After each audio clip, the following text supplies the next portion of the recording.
Começa agora o programa A Espiritualidade na Gestão, com Vânia Moraes. Sua importância na autodescoberta.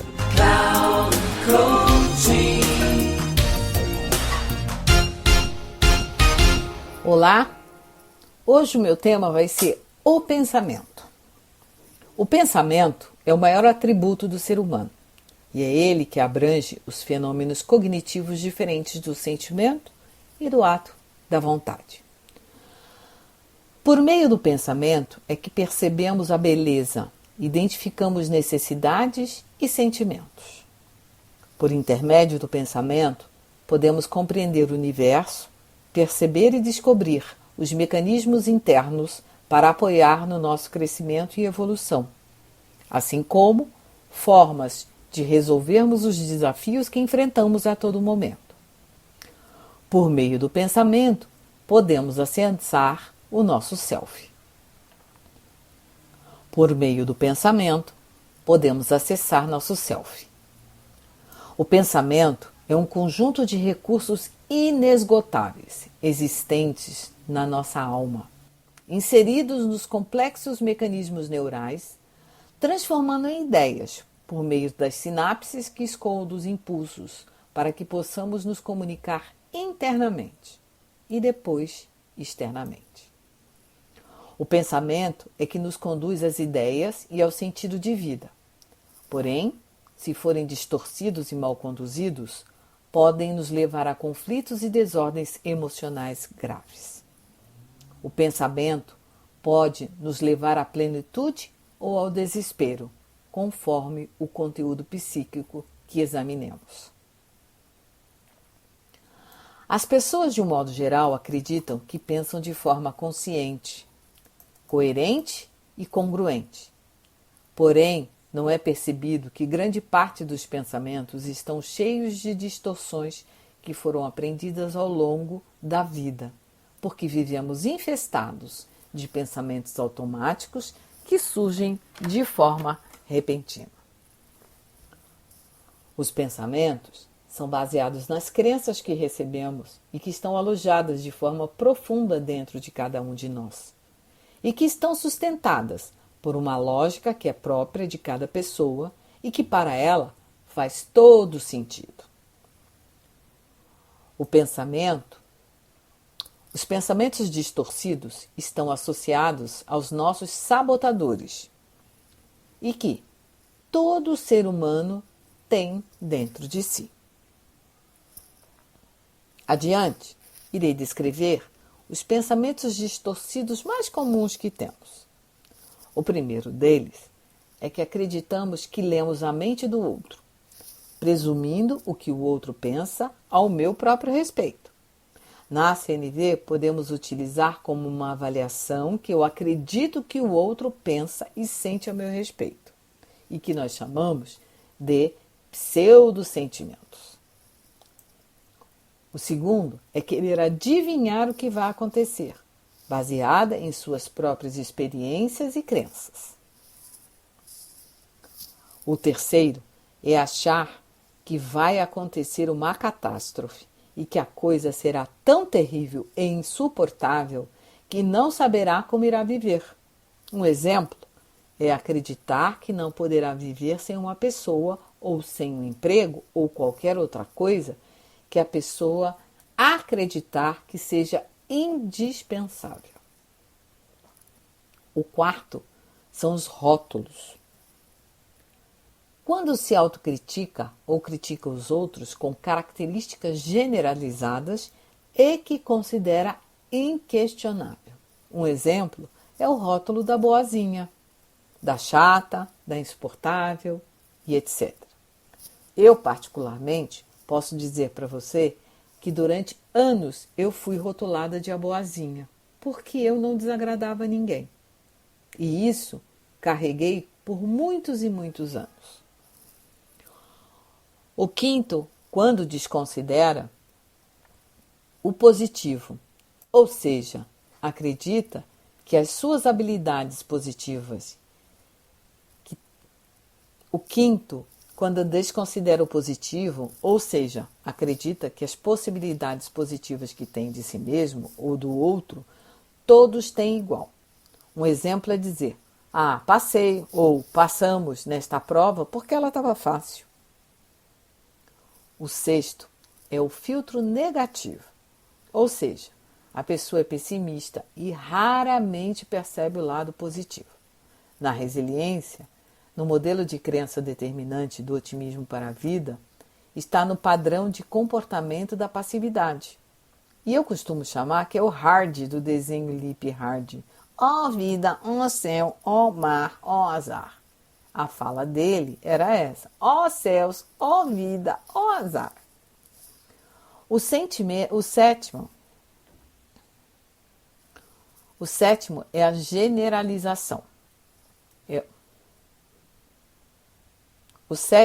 a generalização. É o pensamento que apenas depois de um único acontecimento ele se torna um modelo global negativo. Ah, vai ser sempre assim. Ah, isso não vai mudar nunca. O oitavo é o pensamento dicotômico. São aquelas ideias de tudo ou nada sobre os acontecimentos. A pessoa só percebe duas alternativas diante das situações. Aí, diante de escolhas, não consegue ver sob outras perspectivas ou possibilidades. Por exemplo, ou ela ama ou ela odeia uma pessoa, por exemplo. O nono é deveres. É aquela pessoa que acredita que tudo deveria ser de alguma forma, ao invés de perceber como a realidade é e aprender a lidar com ela. Nesse lugar, também a culpa ou culpado, que na CNV chamamos do círculo vicioso da culpa, ou a linguagem alienada à conexão, que é a do chacal. O décimo é a supervalorização do positivo. Exagera na característica positiva vivida em função da atividade ou ganhos que está tendo. Alguém faz um elogio a seu respeito e você diz que a pessoa é fantástica, maravilhosa. O 11º são os transtornos narcísicos, em que frequentemente atribui a si mesmo e somente a si mesmo todos os resultados esperados. Um exemplo é quando a pessoa se vangloria do que fez e diz: ah, se não fosse por mim, nada disso teria acontecido. O 12º é a personalização, quando a pessoa atribui a si mesmo uma quantidade desproporcional de culpa, falhas por situações negativas, sem conseguir ver que outras pessoas ou fatores também contribuíram para as situações. Um exemplo é quando o pai culpa a si mesmo que seu filho usa drogas, porque ele não foi um bom pai. O próximo é a culpabilização, que é o 13º, quando ele e a pessoa colocam o problema fora de si, ou seja, não se considera responsável e sim as outras pessoas pelo que aconteceu com ele. Um exemplo é a pessoa acreditar que a demissão dela foi conspiração de colegas de trabalho. O 14º é a orientação regressiva. Fica focado no passado, achando que poderia ter feito diferente, ao invés de ver o que aprendeu e seguir em frente para fazer melhor da próxima vez. Um exemplo é quando se culpa e diz para si mesmo que não deveria ter falado ou feito o que fez, ou poderia ter feito diferente. Ah, eu não devia ter feito isso. Ah, como eu poderia ter feito diferente? O 15º é o se. E se? Vive questionando. E se acontecesse isso ou aquilo e não consegue perceber nenhuma resposta satisfatória? E aí, a pessoa paralisa, não faz nada, fica muda. Um exemplo é quando você está pensando em ter uma conversa difícil com uma pessoa e fica se perguntando: e se ela for raivosa? E se ela for defensiva? e eu não souber lidar com isso, aí a pessoa não faz nada. O 16º é a inabilidade para desconfirmar. Essa pessoa tem crenças estruturais rígidas, tão profundas que não é capaz de ver novas evidências, pois ela rejeita todas que poderiam contradizer seus pensamentos distorcidos. Um exemplo é quando a pessoa fica justificando e colocando outros fatores para invalidar. E o 17º é o foco no julgamento. A pessoa está na polaridade do certo, do errado, do bom e do mal, ou seja, só vê em preto e branco. Está no padrão arbitrário no qual todos falham. Um exemplo, aconteceu essa situação com ela porque ela não fez nada, ela é preguiçosa. É quando nós acreditamos que o outro fez o que fez porque ele deixou rolar, não quis saber. Esses são alguns dos pensamentos distorcidos que em várias ocasiões temos, mas não nos damos conta.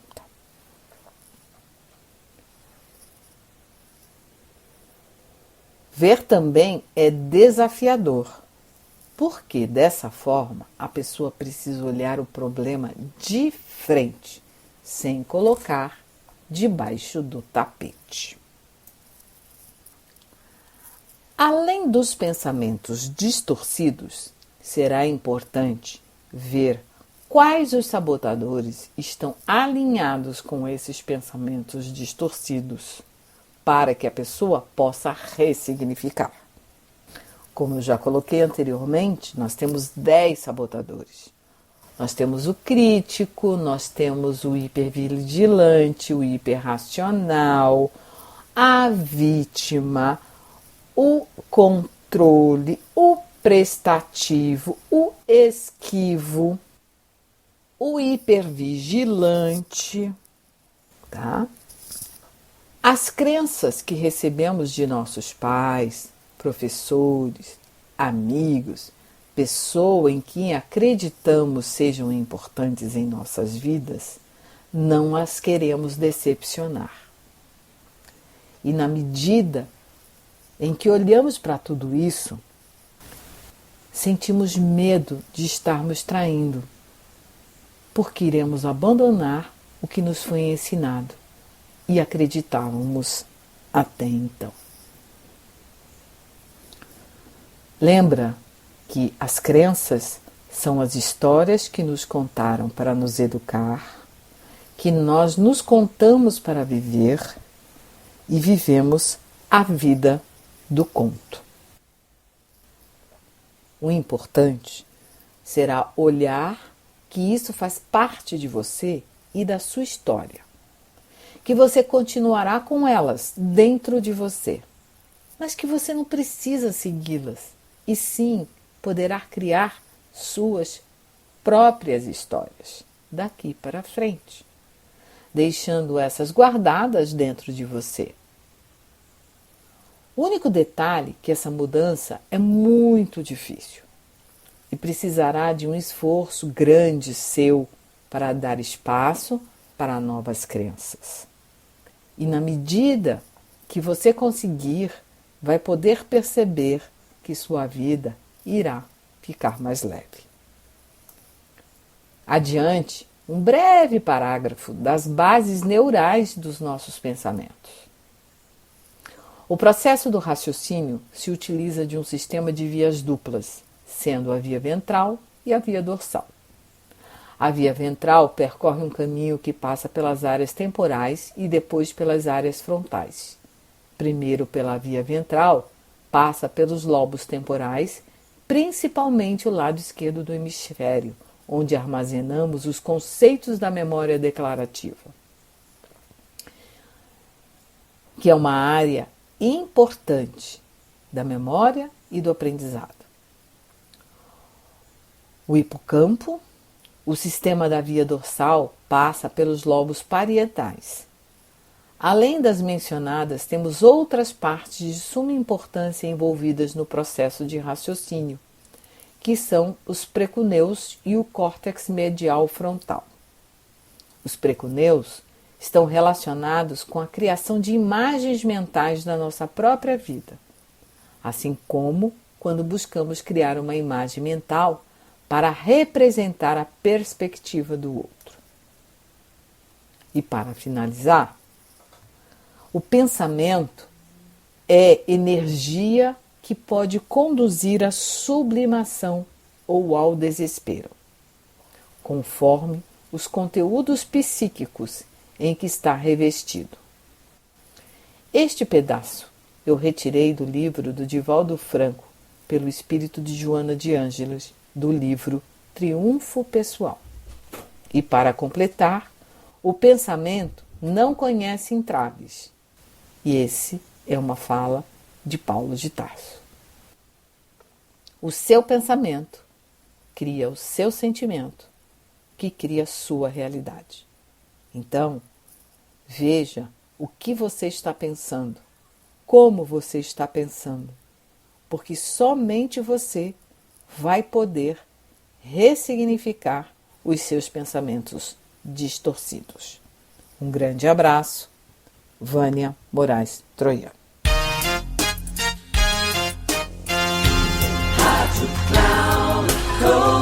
Chegamos ao final do programa A Espiritualidade na Gestão, com Vânia Moraes.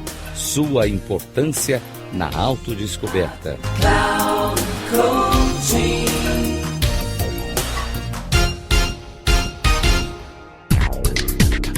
Se ligue, A Espiritualidade na Gestão, com Vânia Moraes.